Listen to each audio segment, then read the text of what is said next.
Tuesday morning, 8 o'clock. That means trash talk. We're always here. I hope you are. We, enjoy every time we get notes back from all of you out there that say we enjoy the shows you're doing and keep it up. And gosh, we're in a new year now. I think it's Oh almost yeah. 5 years we've been doing this. Wow. Yeah, Is it? Is it really? I think we're approaching about 5 years. I have to go back and look at that first episode, man. Yeah, I mean that's a long time. That's It that's a long is. time, and that's a lot of ideas to come up with every week. And I gotta tell you, like sometimes it's nice just to be like, all right, there's some ideas. We'll see if they turn into something, once we start talking. And sometimes they do. Sometimes you're like, not the best Yeah, episode. Um, but I gotta tell you, sometimes, man, it's hard. It's not hard to come up with like a show. It's just like, is it going to pay off? Like, are we gonna be able to do this? Yeah, it's not as easy as it looks.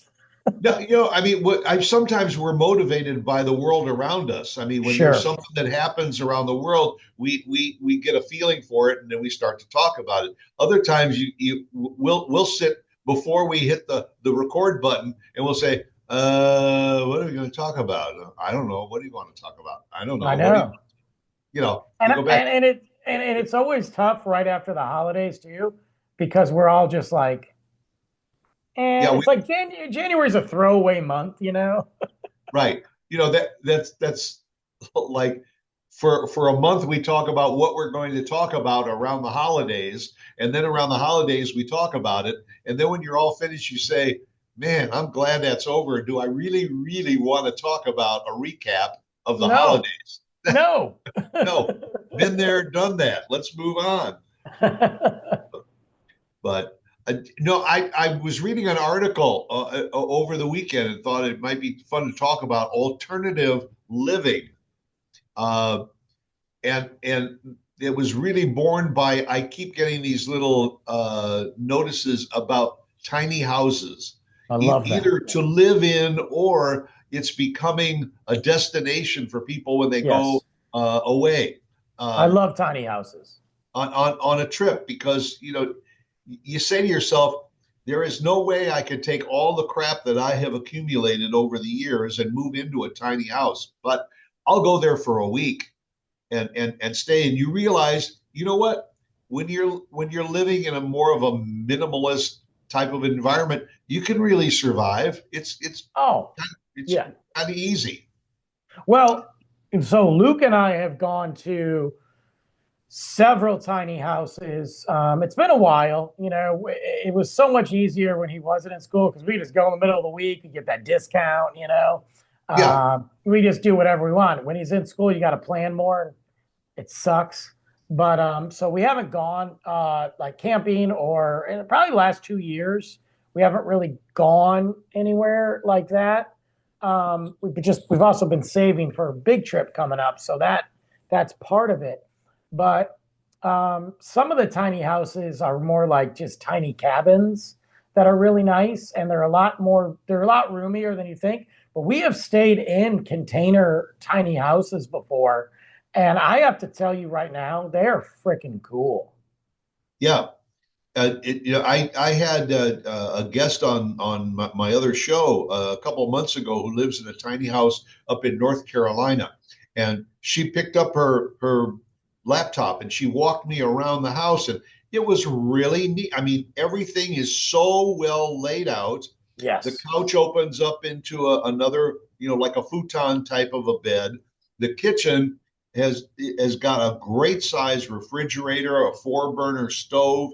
It's got everything you want, a microwave, all the conveniences you need. The bedroom is adequate for a nice queen size bed.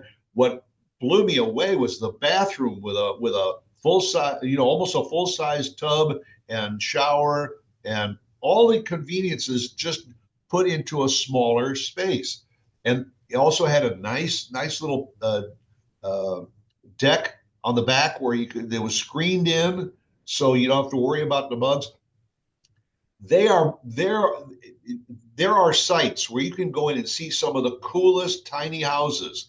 They are either made, like you said, miniature log cabins, or they are modular now. You can buy Mhm. one of these, have it delivered to your piece of property. They drop it in, connect it to the electric and water and everything. You're good to go. You can order a house on Amazon right now. Yeah, you can, and the pricing is almost unbelievable. I mean, a really well appointed tiny house, 30, $40,000. Not bad, not bad. Yeah, the one container house that Luke and I stayed in was really cool because, like you said, the bedroom was good. It had a really nice closet, a little TV in the corner, whatever, a little nightstand. The bathroom was phenomenal. The living area was great, and it had this. Actually, I'm an idiot, and it said there was a TV, and I'm like, where? You know, because Luke was 4 at the time, so I found out because I finally decided to read, and I pushed the remote, and the TV rose up from the little entertainment center, like the freaking James Bond villain, Yeah, and great TV. Had Netflix right on there, just chilled. The outdoor area was cool, but we took the stairs, a little spiral staircase up to the roof, and that yeah, was the patio. With the patio was on the roof. It was amazing. We just hung out. I mean, I got a picture of them. We're sitting out there. It's big, beautiful stars. We got music playing. I'm sipping yeah. on something. Man, I I don't know. I think it could be hard to live with a 7 year old in one of those. Maybe. But I think there's potential for it. But I could see as you get older too, the less you need, the less you like, why not? You know? Yeah. And also what this is opening up is the ability for those people who maybe live up north and say, I'd love to have a little cabin on a lake or Yes. you know, down south for the winter time to go to. It's becoming more affordable, and it also can create an income because Yeah. when you're not there, sometimes if you're in a community, they will rent it out, and then you get a part of that rental money back. So it's like a win-win. Yeah, and that's what a lot of people do. I go on the Airbnbs quite a bit, or the whatever, Yeah, Vero or whatever it's called. And that's the only ones that Luke and I stay at. We yeah, go on there and somebody owns that. It might be a company owns 3 or 4, but they own it. It's very rare unless like obviously Disney or we're going to Salem. Um, we stay in a hotel. right. Typically speaking, if we're just traveling around Texas, we'll find one of those little tiny houses in an area and just chill. It's the best way to do it. That you know, in here in Texas, if you take the old country road, get off of the major highway and all. Tree houses are getting Yes. to be a thing too, and So like you say, you realize that when you stay in a small unit like that, and they've got like a 23 or 28 7-inch flat screen TV, that's doable. You don't have to have that 75 now, inch TV in something like that. It's really it's really an interesting way to go. Now, the other thing is that people are, when we were talking about Verbo and Airbnb, they take a room and they put in an outside entrance for that room. And I was reading an article that one of the that people are trying to rent to people who are on the road a lot, like for instance, traveling nurses. They don't spend an awful lot of time in their home, so they can rent a piece of property that's got a nice size bedroom. It's got a little galley type kitchen, a full bathroom, and all that is their rental property. But they're not there all the time, so no. they don't need to have all of this massive space. Uh, and people are now using some of their own property to break up into home, especially when the kids are grown and they're out. and you're an empty nester. What do you need this big house for? Instead of moving, repurpose part of your house.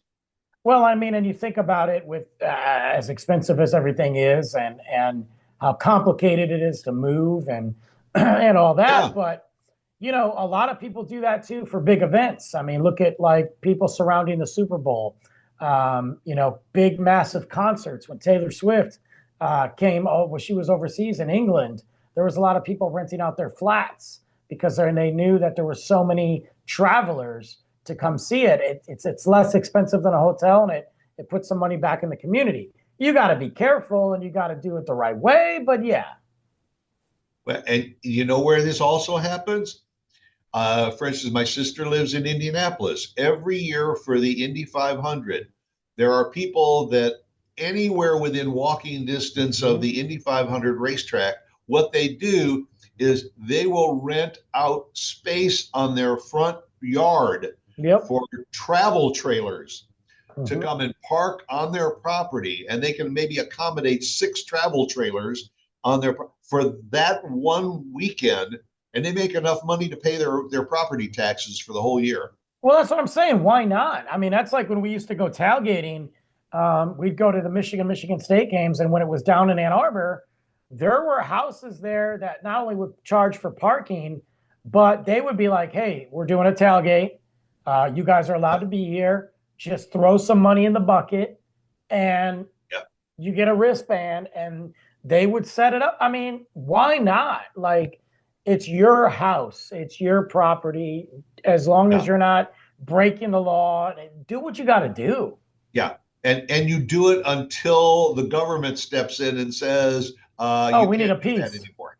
Or no, they need a piece. Yeah, the only reason the government ever steps in for anything is because they're not making their money and they can't figure out a way to make money. To So get a they just piece of shut the it action. down. Yeah, yeah. Yeah, Bunch of yeah. crooks. Yeah.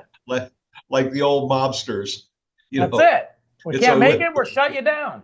yeah. For maybe you give us a few bucks and we'll turn our head the other way. Exactly. Exactly. But no, no. I think alternative living is going to open the doors for more people to now have dual residences. Well, Uh, and like you said too, the extra income is big, if they can work that in somehow. yeah, yeah.